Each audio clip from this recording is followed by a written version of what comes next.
Terima kasih kalian yang sudah tidak sengaja mengklik video ini. Oke, di video kali ini saya akan merangkum cerita film yang berjudul.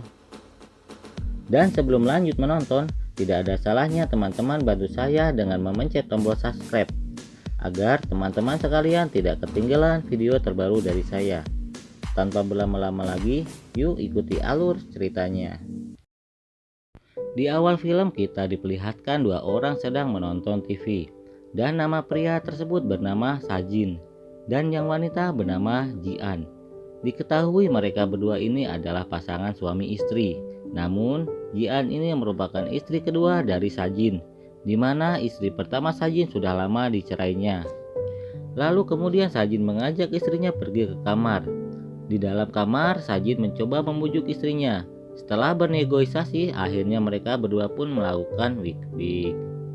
Begitu asiknya mereka berdua melakukan peperangan syahwat, hingga tak sadar ternyata anak mereka yang bernama Bijin melihatnya. Bijin yang sudah sangat memuncak birahinya akhirnya memutuskan pergi dari kamar tersebut.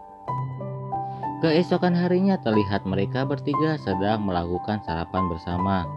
Lalu tiba-tiba ayahnya Bijin memberi ceramah singkat kepada Bijin bahwa akhir-akhir ini nilai Bijin begitu sangat buruk. Lalu dia menyuruh agar Bijin lebih tekun lagi dalam belajar. Kemudian setelah itu ia pun berangkat bekerja. Dan Jian pun kembali ke rutinitasnya di rumah. Namun ketika sedang membereskan rumah, tiba-tiba dia berhenti. Lalu dia membuka celana yang dia pakai. Kemudian ia melepaskan birahinya dengan menggunakan jari, karena semalam ia belum merasa puas bercocok tanam dengan Sanji. Dan tak lama kemudian tetangga mereka pun berkunjung ke rumah. Nama wanita ini adalah Jinhe. Lalu kemudian mereka mengobrol bersama. Di sini Jinhe mengatakan bahwa maksud kedatangannya adalah untuk meminjam uang karena sekarang dia sedang menganggur. Namun Jian tak meminjamkannya. Jian beralasan bahwa keluarganya sekarang juga sedang kekurangan uang dan terlebih lagi suaminya juga tidak berada di rumah. Mendengar hal tersebut membuat Jinhe merasa kecewa. Di malam hari Jian menuju ke kamar Bijin. Namun ternyata Bijin sedang menonton film 19 detik dengan dibarengi olahraga 5 jari. Melihat hal itu, fantasi hasrat Jian mulai meronta-ronta. Namun ia sadar orang di depannya itu merupakan anak tirinya, dan Jian pun lalu bergegas pergi dari kamar Bijin. Saat di taman hingga belajar, Bijin pun tidak bisa berkonsentrasi karena selalu teringat adegan wik-wik ayah dan ibu tirinya. Scene pun berganti saat di kantor terlihat Sajin dan Jinhe sedang mengobrol. Ternyata maksud kedatangan Jinhe adalah untuk meminjam uang kepada Sajin. Lalu Sajin pun berkata dia mau meminjamkan uangnya kepada Jinhe dengan syarat Jinhe mau melakukan adegan wik-wik dengannya. Karena begitu sangat memerlukan uang tersebut, akhirnya Jinhe pun mau menuruti permintaan Sajin. Dan setelah itu mereka melakukan adegan wik-wik. Saat di rumah, Sajin pun masih membayangkan apa yang dia lakukan tadi dengan Jinhe, karena dia sangat begitu puas mendapatkan servis oleh Jinhe. Lalu saat sedang berfantasi ria, tiba-tiba datanglah Jian yang baru selesai mandi mengajaknya ngobrol. Namun Sanji tidak fokus kepadanya. Kemudian Jian memilih pergi meninggalkannya dan kemudian pergi menuju kamar Bijin. Akan tetapi bukannya belajar, Bijin malah melakukan kebiasaannya olahraga 5 jari. Melihat hal itu, kemudian Jian pun masuk ke kamar Bijin dan lalu menegurnya. Melihat Jian berada di kamarnya membuat Bijin pun menjadi kaget. Karena birahi Jian sudah memuncak, akhirnya ia mencoba menggoda anak tirinya tersebut. Dan tak lama setelah itu akhirnya mereka pun melakukan adegan wik-wik. Keesokan harinya mereka bertiga sarapan bersama. Lalu tak berselang lama Sajin pun pamit untuk berangkat bekerja. Dan setelah sarapan Jian dan Bijin mengobrol bersama.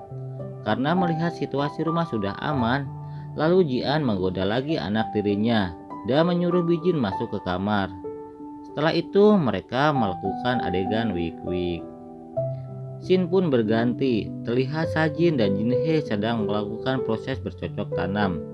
Lalu tiba-tiba Jinhe menelpon Jian dan mengatakan akan menjadi guru les anak tirinya itu. Saat Sajin baru pulang kerja, dia memberitahu Bijin dan Jihan bahwa Jinhe akan menjadi guru les Bijin. Maksud lain menjadikan Jinhe guru les yang tak lain agar Sajin terus dekat dengan Jinhe. Dan keesokan harinya Jinhe telah datang ke rumah. Lalu diperkenalkanlah oleh Sajin bahwa Jinhe sekarang merupakan guru les Bijin. Kemudian Bijin dan Jinhe pun mulai belajar di kamar. Karena mulai bosan, kemudian Jinhe mulai menggoda Bijin dan menyuruhnya untuk berbaring di kasur. Lalu mereka pun melakukan adegan wik-wik. Scene pun berlanjut. Terlihat Jian memanggil Jinhe dikarenakan ada sesuatu hal yang Jian ingin bicarakan.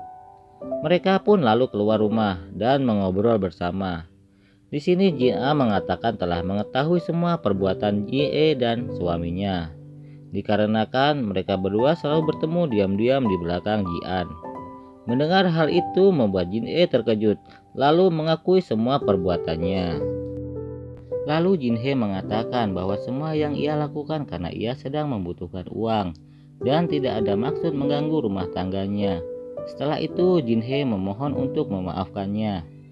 Lalu setelah itu Jian kemudian menemui Sanji di sebuah restoran. Jian pun mengatakan bahwa ia telah mengetahui apa yang Sanji lakukan di belakangnya.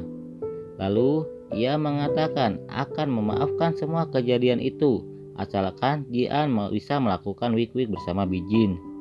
Jian mengatakan bahwa itu bentuk balasan yang Sanji lakukan di belakangnya. Mendengar hal itu membuat Sanji terkejut. Karena tak ingin melihat Jian marah dan meninggalkannya, akhirnya Sanji pun menuruti permintaan Jian. Di akhir film terlihat Sanji dan Jinhe sedang berada di pintu kamar Bijin. Ternyata mereka berdua sedang melihat Bijin dan Jian sedang bercocok tanam. Mereka pula juga mengomentari gerakan Bijin dan Jian yang sedang bercocok tanam. Lalu kemudian mereka pun pergi dan film pun selesai.